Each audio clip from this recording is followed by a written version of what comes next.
Bannange group 7 efuuse group 7 naye kyendabye tugenda kuyingizibwa mu masitaani nga tetutegedde. Tewali muntu avaayo kunnyonnyola group 7 bye biki, omuntu okuvaayo kunnyonnyola otegere ddala group 7 bye biki era biki ebikolebwayo.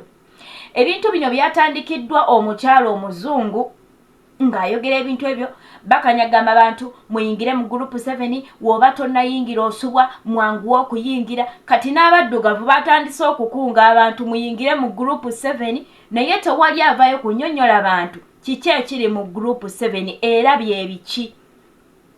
Ekisinga okwewuunyisa nti abantu bayayaana kuyingira batandise oteekamu obukodyo era bw'otoyingira kati gye bujjako bijja kuba bya ssente okuyingira. Omuntu ayingira biki by'atamanyi, tebamunnyonnyodde, tamanyi kikiriyo.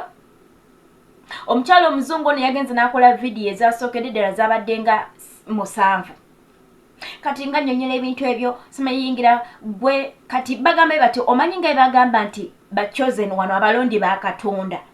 Kati bano baleeseewo ekyo kuba ennaku zino ekyaba chosen kibadde kigenze nnyo. Bayogera nnyo ku balonde ba Katonda babeera bwe bati obeera bwoti omanyi oli mulonde you are the chosen one in your family.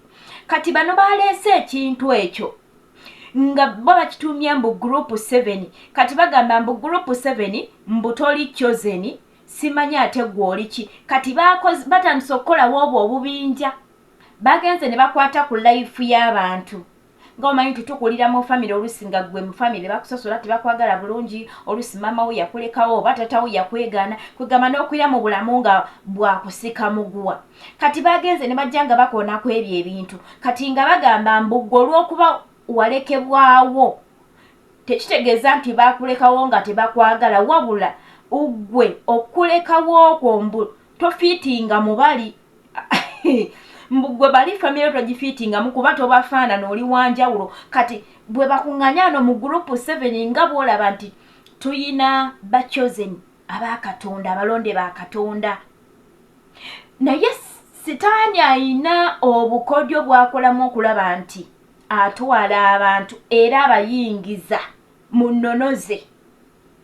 Kati bano abantu tebannyonnyola kituufu kiki ekiri mu group 7 nga bw'olaba nti chosen bw'agvayo n'agamba nti oli chosen yannyonnyola ABCD n'omanya nti ndi mulonde wa Katonda. Kati ne bano balina ebintu bye bannyonnyola ne bakwata ku bulamu bwa kati woba badde mukazi wattu wa musajja wattu oyita mu mbeera ey'okukakaalukanako mu bulamu nga naawe otandika okugamba woova n'ogamba nange ndi group 7 nga bw'owulira nga banyumya ku bya chosen abeera bw'ati omulonde wa Mukama bw'ati. Kati ogenda okulaba ng'ebintu bye boogera bifaanagana ne by'oyitamu ne weemanya mu family nze chosen wa family. Kati ne group 7 bwetu bwe yakoze bakwata ku bulamu bw'abantu.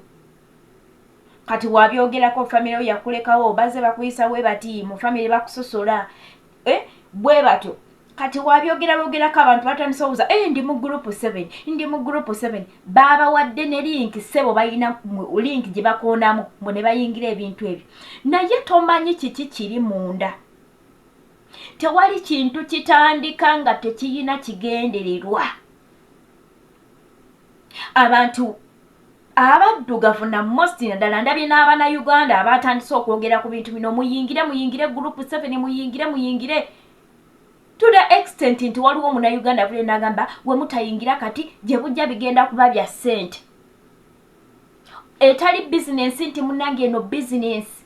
Etali munnange organization nti babagambye munnange muyingire essaawa yonna mujja kubaako kye mufuna. Naye abantu bamala gayingira fwa ebintu bye batamanyi. Banange ogenda kwekanga ng'otandise okusinza sitaani mu butamanya naye nga banange nga tokyalina bw'oyinza kukivaamu. Era abakoonakona mu birinki TikTok kitokota si kisaanikire group 7 efuse group 7 naye maidiya nkwegayiridde tokoona mu link gye bakugamba mbu ya group 7 unless nga gw'ogamba nti otegedde bulungi ekintu kye bakunnyonnyola. Naye ndabira ddala bagenda kutuyingiza mu masitaani nga tweyagalidde naye ng'okweyagaliraako gw'ogenze lwaffa kubanga olaba abantu bangi bakyogerako gurupu 7 mbuka ŋŋendeyo ndaba ekiriyo naye ojja kukoona mu linki eyo gikoonemu wabeewo ebikwambala by'ogenda okutandika okulwanagana nabyo. Byebiri ku TikTok eyo gurupu 7 efuuse gurupu 7. Gurupu 7. Banageze ntunuulidde abantu fwa tewali annyonnyola kitegeeza ki biki ddala ebiryo tewali. Era nkyakinoonyerezaako era ŋŋenda binoonyerezaako. Kanfune obudde bwange bulungi ŋŋende ku website noonyereze ku bintu ebyo nja kudda nkoleyo vidiyo ey'okubiri. Tetugendagenda banange ebintu bya Mukama batukakabukaso biyingira naye ekintu kijja just from nowhere ne tupakuko kiyingira ne tuyaayaana naye nga tewali naakunnyonnyola kukukakasa kiki byatandikiddwa mukazi muzungu naye kati abaddugavu bonna kati oli abantu ndi Uganda ne mu group 7 simanyi ndi Canada ndi mu group 7 simanya nga ndi Ghana ndi mu group 7 simanya ndi Kenya ndi mu group 7 n'ogamba bannange biki bino enda bayingiza mu Illuminati. Emyoyo gyamwe gigenda kuwambibwa.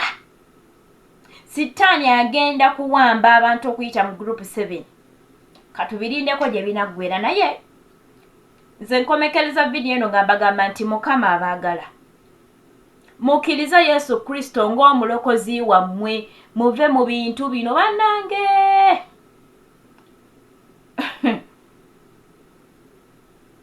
Mwebereremu Yesu abaagala Katonda eyabatonda waali bannange mukkiririze mu Katonda. Mubeere bulungi Mukama abankumira atakumira mpeera tujja kuba nga tetuddamu mu vidiyo eziddako awo maaso. Musule bulungi musibe bulungi mweraba.